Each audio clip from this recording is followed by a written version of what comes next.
사랑하는 성도 여러분, 5월 8일 금요일 아침입니다. 오늘 우리에게 주시는 하나님의 말씀은 신명기 15장 1절로 11절까지의 말씀입니다. 제가 봉독하겠습니다. 매 7년 끝에는 면제하라. 면제의 규례는 이러하니라. 그의 이웃에게 구워준 모든 체주는 그것을 면제하고 그의 이웃에게나 그 형제에게 독촉하지 말지니 이는 여호와를 위하여 면제를 선포하였음이라. 이방인에게는 내가 독촉하려니와 내 형제에게 구워준 것은 내 손에서 면제하라. 네가 만일 내 하나님 여호와의 말씀만 듣고 내가 오늘 내게 내리는 그 명령을 다 지켜 행하면 내 하나님 여호와께서 내게 기업으로 주신 땅에서 네가 반드시 복을 받으리니 너희 중에 가난한 자가 없으리라. 내 하나님 여호와께서 내게 허락하신 대로 내게 복을 주시리니 네가 여러 나라에 구워줄지라도 너는 꾸지 아니하겠고 네가 여러 나라를 통치할지라도 너는 통치를 당하지 아니하리라. 내 하나님 여호와께서 내게 주신 땅 어느 성읍에서든지 가난한 형제가 너와 함께 거주하거든 그 가난한 형제에게 내 마음을 완악하게 하지 말며 내 손을 움켜쥐지 말고 반드시 내 손을 그에게 펴서 그에게 필요한 대로 쓸 것을 넉넉히 구워주라. 삼가 너는 마음에 악한 생각을 품지 말라. 곧 이러기를 일곱째 해 면제년이 가까이 왔다 하고 내 궁핍한 형제를 악한 눈으로 바라보며 아무것도 주지 아니하면 그가 너를 여호와께 호소하리니 그것이 내게 죄가 되리라. 너는 반드시 그에게 줄 것이요 줄 때에는 아끼는 마음을 품지 말 것이니라. 이로 말미암아 내 하나님 여호와께서 내가 하는 모든 일과 네 손이 닿는 모든 일에 내게 복을 주리라. 땅에는 언제든지 가난한 자가 그치지 아니하겠으므로 내가 내게 명령하여 이르노니 너는 반드시 내 땅 안에 내 형제 중 곤란한 자와 궁핍한 자에게 내 손을 펼치니라. 아멘. 그래서 이스라엘 백성들에게 매 7년마다 면제년 즉 안식년을 선포하라고 말씀하십니다. 이 안식년이 되면 모든 채무자들은 탕감을 받게 되는데요. 채주들은 그동안 자기에게 빚진 자들에게 반드시 그들의 빚을 탕감해주고 원래대로 돌아가야 한다고 하나님께서 말씀하십니다. 굉장히 부담스러운 그런 명령입니다. 하나님께서는 왜 안식년에 모든 채무를 탕감해 주라고 말씀하셨을까요? 오늘 본문 말씀에 이렇게 우리에게 소개하고 있습니다. 4절 5절 말씀입니다.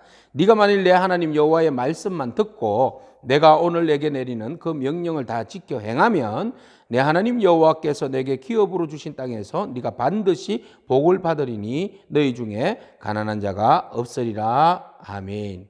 하나님께서는 공동체가 전체가 다 가난한 자가 없고 모두가 다 행복하고 복된 삶을 살기를 원하십니다. 마치 그 사회주의나 공산주의가 추구하는 어떤 그런 이념인 것 같습니다. 그러나 사회주의와 공산주의의 일반 이념과는 완전히 다르죠. 이것은 하나님 말씀에 순종함으로 인하여서 주변에 있는 이웃을 더불어서 살아가는 그 원리를 이야기하는 겁니다. 사회주의와 공산주의에는 무신론입니다. 하나님이 없습니다. 그렇지만 여기에는 하나님을 중심으로 해서 하나님 말씀 가운데 모든 것을 탕감해주고 함께하는 원리를 말씀하고 있는 것이지요. 이것을 분명히 우리는 구별할 수 있어야 합니다. 그래서 하나님께서 이렇게 어려운 이웃들이 너에게 빚을 지었을 때에 그것으로 하여서 끊임없이 평생 그 연자제처럼 올무가 되어서 아무런 힘없이 의미 없이 살아갈 수밖에 없는 그런 존재로 놔두지 말고 중간에 한번 그 사슬을 끊어주라는 겁니다. 끊어주면 탕감으로 인하여서 이 사람의 삶이 새로운 생명력을 얻어서 온전한 원래의 하나님께서 기뻐하시는 창조 섭리에 따라서 그 온전한 사람으로서의 삶을 살아갈 수 있기 때문입니다. 그래서 하나님께서는 공동체 안에서 7년이 되면 너에게 빚진 자들을 탕감해 주라. 탕감해 주면 손해잖아요. 그런데 하나님께서 분명히 영적으로 말씀하십니다. 탕감해 주면 네가 그것으로 인해서 손해를 절대로 보지 않을 것이다. 절대로 보지 아니하고 하나님께서 뭐라고 말씀하십니까? 이것을 네가 지켜 행하면 하나님께서 네게 기업으로 주신 땅에서 네가 반드시입니다. 반드시 복을 받으리라고 말씀하십니다. 할렐루야. 하나님께서 너희 중에 그 일로 인하여서 가난한 자가 한 명도 일어나지 않겠다고 말씀하십니다. 오늘 이 말씀을 우리가 붙들기를 원합니다. 그래서 하나님께서 우리에게 복을 주시는데 말입니다. 여러 나라 가운데 꾸어줄지라도 네가 꾸지 아니할 것이고 그 여러 나라를 통치할지라도 통치를 당하지 않겠다라고 말씀하십니다. 여러분 하나님의 말씀을 믿으십니까? 그러면 하나님의 말씀에 온전히 순종하는 저와 여러분이기를 축복합니다. 하나님께서 그 가난한 자들에게 우리의 마음가짐을 오늘 말씀하시는데요. 그 마음가짐은 7절 말씀에 보시면 내 하나님 여호와께서 내게 주신 땅 어느 성읍에서든지 너 가난한 형제가 너와 함께 거주하거든 그 가난한 형제에게 내 마음을 완악하게 하지 말며 네 손을 움켜쥐지 말고 반드시 내 손을 그에게 펴서 그에게 필요한 대로 쓸 것을 넉넉히 구워주라 라고 말씀하고 있습니다. 네가 손으로 움켜쥔 것을 펴서 구워주라는 것. 움켜쥔 손을 펴라는 겁니다. 움켜쥔 것을 폈을 때에 내게 있는 소유가 다 사라지는 겁니까? 이것은 주님의 이름으로 나누어 주는 거죠. 그러면 하나님께서 여러분 이 움켜진 손을 폈을 때에 빈손이 아니라 여기에 하나님께서 하늘의 복을 채워주시는다는 말씀입니다.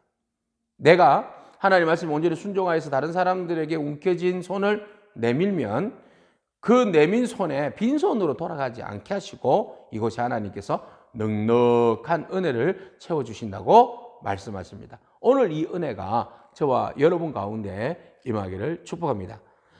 7째 해가 그 면제년이 가까워졌을 때에 어떤 마음이 들겠어요? 내가 한 6년째쯤 되었는데 이 사람이 돈을 빌려달라. 그러면은 내년 7년, 1년 지나면 탕감해 줘야 되잖아요. 그러면 돈을 못 받게 되는데요. 탕감해 줘야 되는데요. 그러면 사람의 마음에 나 돈이 없는데 빌려줄 수가 없어. 이렇게 생각을 하고 말을 할 수 있다는 겁니다. 자, 하나님께서 그 마음을 바로 완악한 마음이라고 말씀하십니다. 9절 말씀요. 삼가 너는 마음에 악한 생각을 품지 말라. 곧 이러기를 7째 해 면제년이 가까이 왔다 하고 내 궁핍한 형제를 악한 눈으로 바라보며 아무것도 주지 아니하면 그가 너를 여호와께 호소하리니 그것이 내게 죄가 되리라. 내가 불편해서 내 것이 손해본다는 마음에 그렇게 손을 움켜쥔 것을 펴지 아니하면 하나님께서 오히려 복이 아니라 그 사람의 신원이 하나님 앞에 상달되고 호소하게 되어서 그것이 너에게 죄가 될 것이다. 그래서 하나님께서는 너는 반드시 그에게 줄 것이요 줄 때는 아끼는 마음을 품지 말지니니 이로 말미암아 내 하나님 여호와께서 네가 하는 모든 일과 네 손이 닿는 모든 일에 복을 주시리라. 아멘. 그러니까 하나님은 절대로 공짜가 없으신 분이에요. 어렵고 힘든 이웃에 대하여서 우리의 손을 빌려서 그들을 돕게 하십니다. 그리고 그 손을 빈손으로 돌려보내지 아니하시고 하나님께서 그 빈손 위에 반드시 채워주시는 은혜가 우리 가운데 있는 줄로 믿습니다. 이 땅 가운데는 언제나 가난하고 힘든 이웃들이 있습니다. 사랑하는 성도 여러분, 하나님께서는 우리들의 손을 통하여서 일하기를 원하십니다. 하나님께서 우리를 사랑해 주시고 또 우리를 통하여서 이웃을 축복하기를 원하십니다. 하나님은 우리의 움켜진 손을 펴서 그들을 도울 때에 하나님께서는 더 많은 도움의 나라를 이루어 갈 수 있도록 우리의 삶과 우리의 가정과 우리의 기업을 축복해 주실 줄로 믿습니다. 오늘도 여러분 나의 도움이 필요한 곳이 어디입니까? 그곳에 하나님의 손이 되어서 그 손을 펴는 그런 은혜가 저와 여러분 가운데 있기를 축복합니다. 기도하겠습니다. 하나님의 은혜를 감사합니다. 하나님, 먼저 우리에게 너의 움켜진 손을 펴라. 그러면 내가 너에게 채워주리라고 하신 말씀을 기억합니다. 하나님, 우리가 주님의 축복의 통로가 되기를 원합니다. 축복의 손이 되기를 원합니다. 하나님, 우리를 통하여서 하나님의 은혜가, 하나님의 복이 세상 가운데 소외된 사람들 가운데로 흘러갈 수 있도록 축복하여 주옵소서. 하나님, 우리가 연약하지만 작은 손을 세상을 향하여서 내밀기를 원합니다. 하나님, 먼저 주님께서 내밀면, 손을 놓으면 채워주신다고 하셨는데 우리가 순서를 바꾸어서 살아가고 있지는 않습니까? 먼저 하나님의 말씀에 온전히 순종함으로 채워주시는 하나님의 복을 우리의 삶 가운데 충만하게 누릴 수 있도록 축복하여 주시옵소서. 예수님에게 하신 이름으로 기도하옵나이다. 아멘. 사랑하는 성도 여러분, 오늘도 승리하기를 축복합니다. 아멘.